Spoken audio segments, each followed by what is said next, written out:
제일 먼 데인데요. 저는 미국에서 가장 가까운 나라 중에 하나인 쿠바에서 사역하고 있습니다.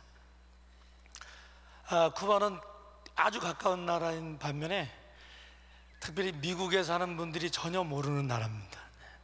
일단은 미국 사람들이 쿠바 가는 걸 너무 무서워합니다. 저도 처음에 쿠바 갔을 때 24년 전에 쿠바 사람들이 뿔이 난 줄 알았어요. 왜냐하면 한국에서 그렇게 배웠습니다. 공산주의 국가이기 때문에. 쿠바는 원래 중남미에서 가장 잘 사는 나라 중에 하나였습니다. 쿠바가 가지고 있던 별명은 카리브의 흑진지라는 별명이었고요. 우리 한국 사람들이 뒷간에서 볼일 볼 때 쿠바 사람들은 양변기에 앉아서 볼일을 봤습니다. 그런 나라가 1959년 1월 1일부터 피델 카스트로에 의해서 공산주의가 됐습니다. 그러나 헌법은 민주공화국입니다. 그래서 종교의 자유가 있다라고 되어 있습니다. 단 단서 조항이 붙었는데 내용은 단 종교인은 자기가 어떤 종교를 가지고 있다고 하면 공산당원이 될 수 없다라고 단서 조항이 있어서 실제로 종교의 자유가 없이 30년이 흘렀습니다. 30년이 지난 1990년에 소련이 무너졌습니다. 쿠바의 공산주의 혁명은 성공한 혁명이 아니었고 사실은 소련이 모든 식량을 100% 공급해주는 덕분에 쿠바는 농업국인데 농업을 전혀 할 수 없는 나라로 전락이 됐고, 소련이 무너지면서 쿠바는 중남미에서 가장 가난한 나라로 떨어지게 되었습니다. 그래서 국민들이 갑자기 배고파서 그 폭발되려는 그런 봉기의 위기를 느껴서 공산주의 이론에 의하면은 종교는 마약보다 나쁜 겁니다. 그래서 국민들이 이렇게 그 불평을 발산할 수 있는 길을 만들어주기 위해서 1991년 쿠바 공산당 전당대회에서 그 단서 조항을 이렇게 바꿨습니다. 종교인도 당원이 될 수 있다.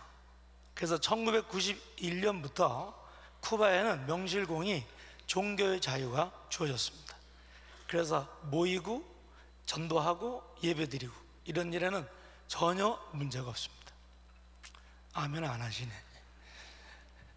그런 나라가 쿠바입니다. 저는 쿠바에서 세 가지 중요한 사역을 하는데요. 첫 번째 사역은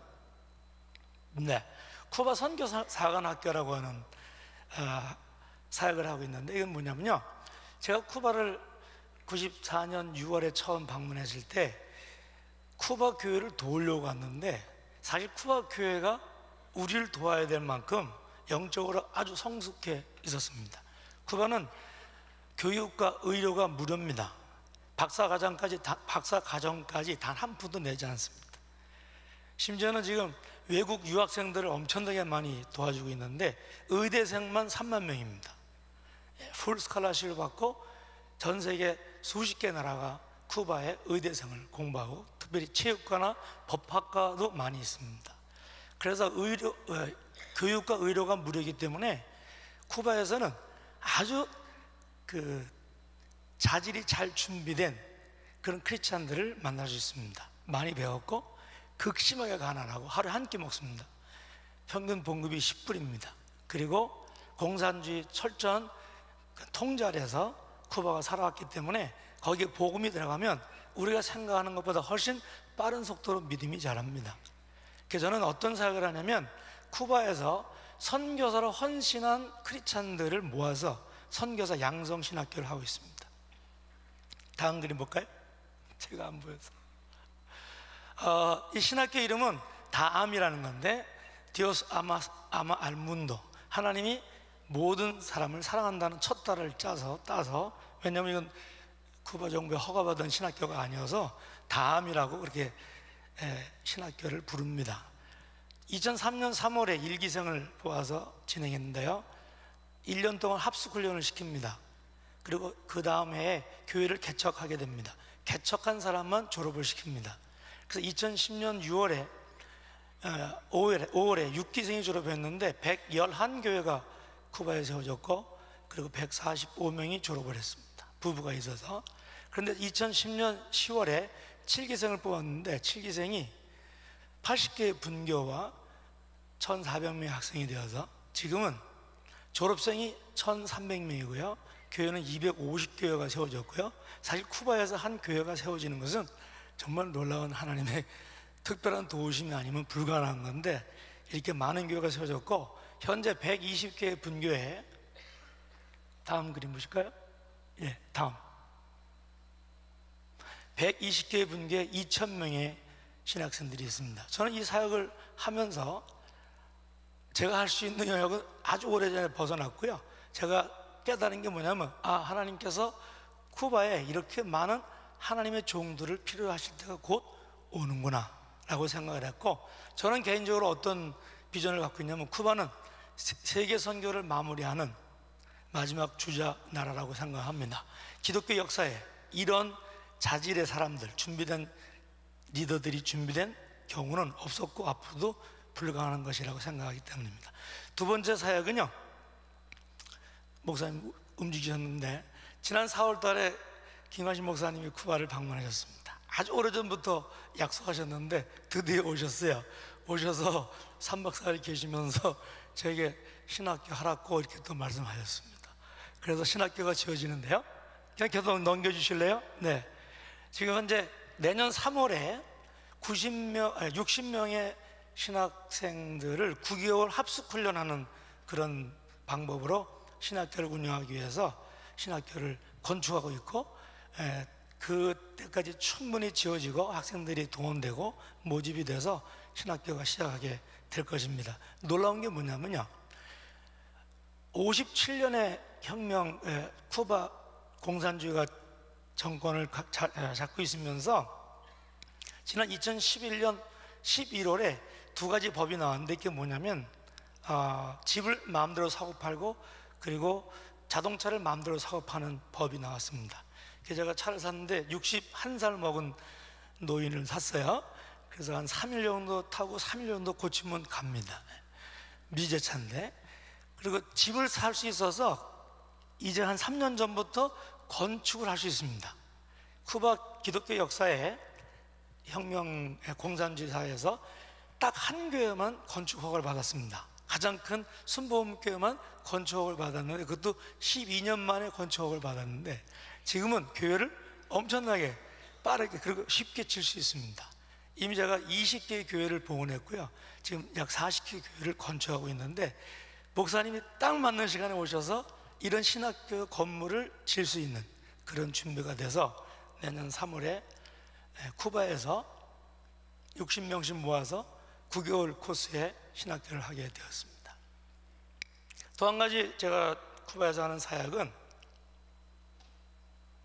계속 넘겨주셔야 되는데, 마지막 사역은요, 여기 바이블 타임이라고 하는 조그만 말씀 묵상집입니다. 이 말씀 묵상집은 시간이 없어서요 간단하게 설명드리겠습니다.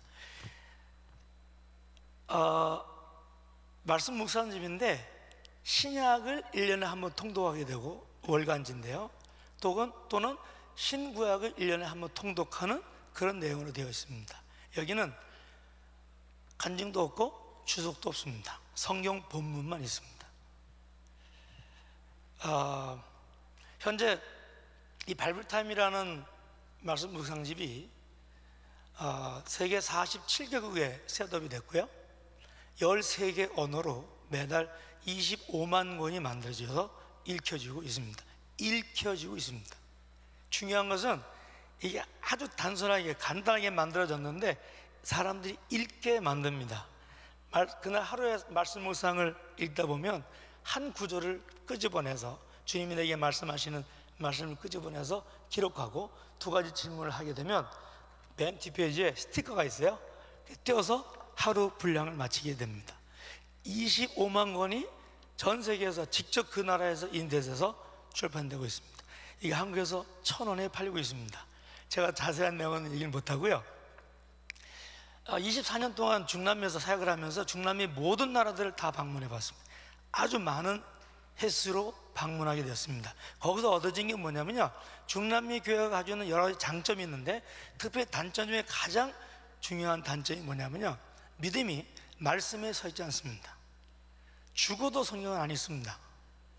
선교사님들에게도 이렇게 보고하는데요, 선교사님들이 3개월을 못 갑니다. 왜? 본인이 성경 말씀 묵상하지 않습니다. 성경을 읽지 않습니다. 그래서 저 뒤에 그 초콜릿으로 되어 있는 지도 있죠? 그 앞에 우리 직원들이 나와 있거든요. 이 바이블 타임을 한 권씩 가져가시고요, 올해 안에 아시아의 모든 나라에 저희들이 셋업하기를 원합니다. 지난주엔 제가 호주에서 셋업을 하고 왔습니다. 그 전주에는 키르기스탄, 카자흐스탄, 그 전주에는 인도네시아, 말레이시아에 이걸 셋업하고 왔습니다. 가능하면 GMI 선교사님과 함께 하기 원합니다. 저 뒤에서 이걸 가져가시고, 제 명함이 뒤에 있습니다. 그래서 주일 설교 말씀을 잘 준비해서 최고급의 영양분을 먹였습니다. 그런데 아무리 비싼 뷔페를 먹어도 일주일에 한 번 먹어서는 버텨낼 방법이 없습니다. 중요한 거는 성도들이 월요일부터 토요일까지 직접 하나님 말씀을 먹는 일이 필요한 것입니다. 그것을 위해서 바이블 타임이 여러분들을 도와줄 것입니다. 이거는 장사가 아닙니다. 이 바이블 타임은 대개 생명의 상 같은 경우는, 네, 됐습니다. 1분에 끝내겠습니다. 생명의 상 같은 경우는 대한성서공회의 판매금의 10%를 로얄티로 냅니다. 저희가 이걸 가져가서 대한성서공회에 문의했을 때 대한성서공회에서 한 푼도 받지 않았습니다. 이 책은 스티커만 만드는데 1,000원 듭니다.